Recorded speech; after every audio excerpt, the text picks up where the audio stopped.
Thank you, Metacon organizers. So I hope this is not the situation of everyone in post-lunch. Generally in topics like this, constrictive pericarditis, RCMP, which is more or less theoretical topic. But let's see, I'll try to make everyone slip with this topic. So my topic is about constrictive and restrictive cardiomyopathy. Before going to the topic, I would just speak in short about the pericardium. The pericardium is a layer which encircles the heart, and it consists of two layers. One is visceral layer, one is parietal layer. Visceral pericardium is inner layer which is adhering to the wall of heart, and parietal pericardium is outer fibrous thick layer. And these are the pericardium which is going to give us problem while we are talking about constrictive pericarditis. Naturally or normally, there is thin rim of pericardial fluid is present in between these two layers. The quantity of the fluid is about 50 ml, and when we are talking about echo, the normal thickness of this pericardial cavity is 2 millimeter. The interesting fact about pericardium is the LA is not completely intrapericardial. The posterior wall of LA is extrapericardial, and all other chambers are completely intrapericardial. This is also very important. Why? I'll come to that later on. Pulmonary veins are completely intrathoracic. This is also very important. SVC and IVC are extrathoracic. And this will make the difference when we are talking about CP versus RCMP, because pulmonary veins are intrathoracic, so that all negative intrathoracic pressures are transmitted to pulmonary veins, but not to the heart when we are talking about constrictive pericarditis. SVC and IVC are extrathoracic structures, so no need to worry about it much. Normal pressures of intrapericardium is minus 2 to 5 millimeter of mercury. So now when we are trying to differentiate between CP versus RCMP, we need to have all our neurons awake, then and then only we can differentiate between these two, because both looks very similar to each other, both can be misinterpreted amongst each other very well. And unfortunately, nobody has labeled them 1 and 2 so that we can easily identify them. So constrictive pericarditis versus RCMP. Constrictive pericarditis is basically a thick skin or thick pericardium, and because of this thick pericardium, heart is not able to dilate, or it is not able to relax. So diastolic impairment is there in constrictive pericarditis because of thick skin, that is outer layer of the pericardium. While in restrictive cardiomyopathy, it is a disease of myocardium, it is a disease of muscle, it is a stiff muscle. Because of per se stiffness of muscle, heart is not able to relax and not able to have a proper diastole. In both conditions, diastolic impairment is there. In both conditions, ventricular relaxation is impaired, but the reason are different. And because of this difference in pathophysiology, the presentation is different. Constrictive pericarditis is basically a pathophysiological condition which encases the heart by thickened, fibrous and sometimes calcified pericardium with secondary abnormalities in chamber filling. The basic hemodynamics of this constrictive pericarditis is limitation of total volume, because now heart is inside a thick bag which is not going to expand. So the total volume of heart remains same. It does not fluctuate during systole, diastole, inspiration, expiration, whatever it may be, because it is restricted. And equalization of right and left heart cardiac filling pressures. This is also very important concept. This is the most important concept. If you understand this, the lecture is over here. It is ventricular interdependence. Now in constrictive pericarditis, because of thick pericardium, both ventricle will fight with each other, and so that whenever RV will expand during inspiration, flow to RV will increase, and once RV dilates, the septum will shift towards left ventricle, and it will not allow left ventricle to get filled, and this happens during inspiration. Opposite happens during expiration. During expiration, the blood flow to RV or inflow to RV will decrease, so that RV will become smaller in size and LV will become larger in size. So that by saying this, I need to say that during inspiration, right sided velocities will change. Right sided velocities, I am talking about tricuspid valve velocity and hepatic vein velocities, and IVC velocity, SVC velocities also. During expiration, the left sided velocities will increase, that is mitral velocity will definitely increase, and pulmonary vein velocity will increase. During inspiration, when RV will expand, the septum will move towards LV. This everything we will discuss on echo again. So these are 4 velocities what we are talking about. No. Okay, it's not good. So during inspiration, the four velocities which we are talking about is hepatic velocities and tricuspid velocities, and during expiration we will talk about pulmonary valve, pulmonary vein velocities and mitral velocities. Restrictive cardiomyopathy, I am not going into detail of definitions, but I will tell you about types of restrictive cardiomyopathy. There are multiple types because there are multiple reasons of restriction. Commonest cause is non-inflammatory, and out of that again commonest cause is idiopathic restrictive cardiomyopathy. The rest are familial, hypertrophic, scleroderma. Other common causes are infiltrative cardiomyopathies like amyloidosis and sarcoidosis, and fatty infiltration also is common nowadays with increasing metabolic syndromes. If we look at history of both, constrictive pericarditis is generally have history of tuberculosis in past. History of radiation exposure again favors constrictive pericarditis. Any cardiac surgery, even CABG or even valve replacement, favors the diagnosis of constrictive pericarditis. Connective tissue disorders again are associated with constrictive pericarditis. History of pericardiocentesis, puncture to pericardium again associated with constrictive pericarditis, and history of any viral pericarditis in past favors the diagnosis towards constrictive pericarditis. Versus restrictive cardiomyopathy are generally associated with particular geographic area, metabolic syndromes, obesity, infiltrative disorders like amyloidosis, sarcoidosis, some metastatic cancers, and radiotherapy in past. But we need to remember both CP and RCMP can also coexist in some patients many times. If we look at the symptoms of constrictive pericarditis, it is more or less of back pressure changes. Because of RV impaired filling, we get changes of back pressure changes to abdomen, that is ascites. We get pedal edema, we get abdominal distension, we get easy fullness of the abdomen or lack of appetite. These are usual features of constrictive pericarditis, and ascites out of proportion to edema favors the diagnosis of constrictive pericarditis. Versus restrictive cardiomyopathy, generally it presents with pulmonary symptoms like dyspnea because of pulmonary venous congestion, PND, and it has some symptoms of right heart failure also.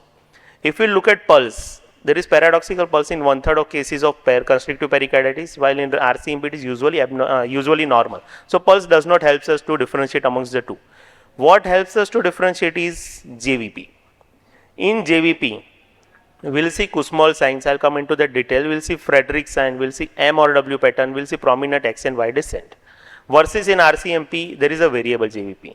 This is a typical JVP of constrictive pericarditis, where once tricuspid valve opens, there is rapid gush of blood inside the right ventricle, so that there will be a rapid Y descent. After a certain amount, because of thick pericardium, heart will stop dilating, heart will have a impaired relaxation. So there will be again upward phase. Here atrial contraction and relaxation is preserved because it is not a disease of myocardium per se. So there will be a prominent A wave, and after prominent A wave, after closure of AV valves, there is contraction of ventricle. Now longitudinal contraction of ventricle is preserved in constrictive pericarditis. So once ventricle will contract longitudinally, the RA will increase in size, and so that we will have a deep X wave. So this is M or W pattern of constrictive pericarditis. This is typical for constrictive pericarditis. Versus RCMP, we do not see deep X wave. The common feature of RCMP, again the Y descent will be rapid, but X descent will be blunted due to poor atrial relaxation, as it is a disease of heart muscles per se. Then Kussmaul sign. Kussmaul sign is basically variation in respiration. The inspiratory increase in IVC flow is augmented by increased transdiaphragmatic pressure, which competes with the flow from SVC into high pressure RA. This leads to increase in JVP during inspiration. This is known as Kussmaul sign, generally seen with constrictive pericarditis and absent in restrictive cardiomyopathy. On CVS examination, we can hear pericardial knock in constrictive pericarditis, although it is very theoretical. S3 is heard in restrictive cardiomyopathy. Now both sounds remain similar. Both comes after S2, both comes at certain distance after S2. So we cannot generally differentiate amongst the two. X-ray sometimes helps by delineating calcified pericardium in case of constrictive pericarditis. ECG in RCMP, sometimes it helps because of low voltage and biatrial enlargement, but this can be found in any cardiomyopathies. Now this is X-ray, typical for constrictive pericarditis. You can see pericardial calcification basically in lateral X-ray, because lateral X-ray nowadays it is a forgotten X-ray. Nobody writes about lateral X-ray, but this is the X-ray which can differentiate between these two things. On 2D echo, when we start 2D echo, if you attended 2D echo session yesterday or today morning, the 2D echo normally starts with parasternal long axis view. In parasternal long axis view, we see about thickness of wall, we see about the septal movement. So in constrictive pericarditis, the ventricular wall thickness remains normal, versus in RCMP, ventricular wall is more thickened because of infiltration. Septal bounce, which is an inspiratory movement of IVS towards RV, is present in constrictive pericarditis, versus in RCMP, we will see biatrial enlargement. Thickened pericardium more than 3 mm on transesophageal echo is both sensitive as well as specific for diagnosis of constrictive pericarditis. And there is marked dilatation or reduced collapse of IVC and hepatic veins. So this is a parasternal long axis view. This bright white structure is basically a calcification, and this is seen in constrictive pericarditis. Versus RCMP, in apical fourth chamber, we will see biatrial enlargement. This is sometimes known as a owl's eye also. During inspiration, this is the M mode examination.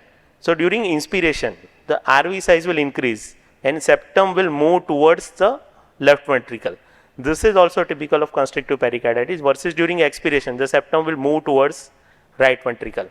And this jittery movement is septal bounce.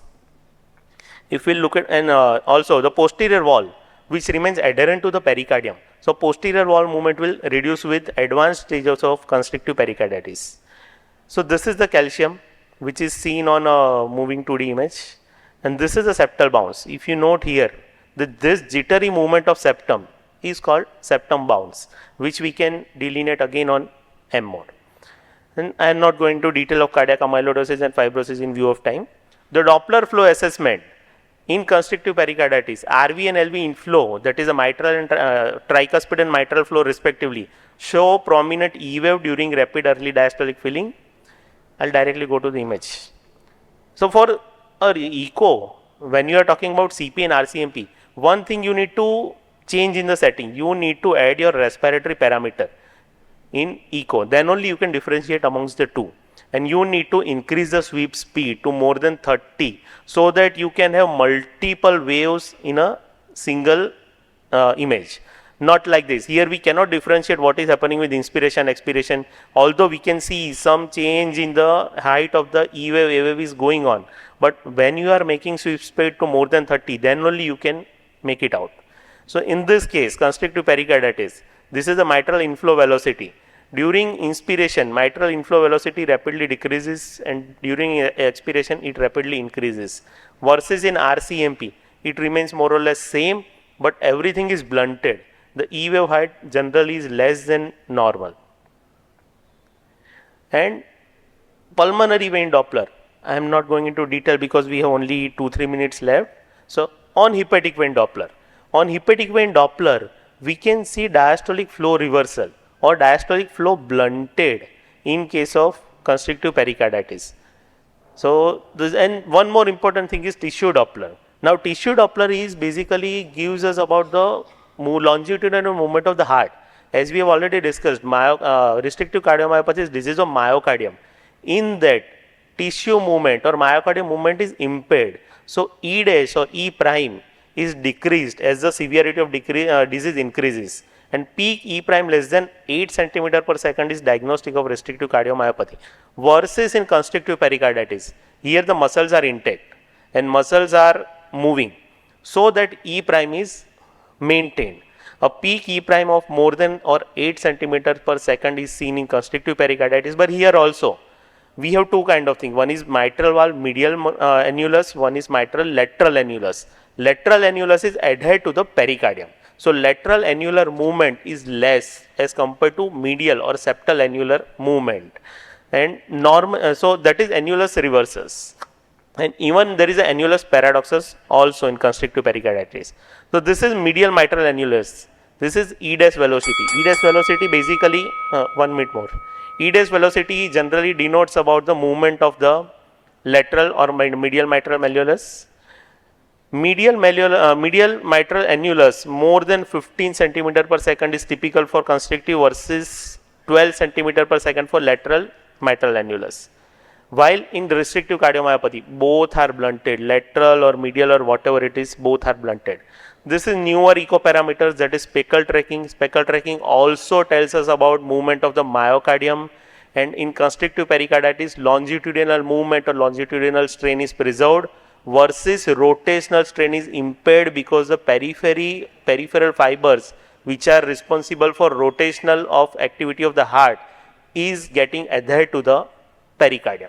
So rotational strain is reduced, and even here also we can found about medial and lateral heterogeneity. So this is a lateral wall movement and this is a septal wall movement. Septal wall movement is definitely much more as compared to lateral wall movement. This can also be diagnosed. Now because of short of time I am not going into cardiac catheterization and all, but one thing is very important to differentiate these two things. Many times this both CP and RCMP can be misdiagnosed in case of lung disease. So in lung disease patient, when we are talking about CP, RCMP versus lung disease, obstructive lung disease, this is also very common in general practice. So there it is important to diagnose SVC inflow. In normal patient, there is little variation in SVC inflow. Even in obstructive lung disease, there is little variation in SVC inflow. Why? Because SVC is extra thoracic structure. So there will be little variation in obstructive lung disease also. Versus CP, RCMP, because of this disease of pericardium, disease of myocardium and plethoric vena cava, there is relatively flat Doppler profile of systolic component of superior vena cava. So this is a differentiating point amongst the two, that is CP, RCMP versus obstructive airway disease.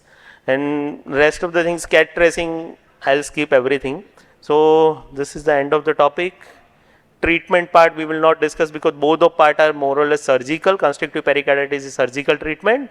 Restrictive cardiomyopathy based on what is the pathophysiology. That's where we can treat. The rest of the things remain same. It is a symptomatic treatment. Thank you.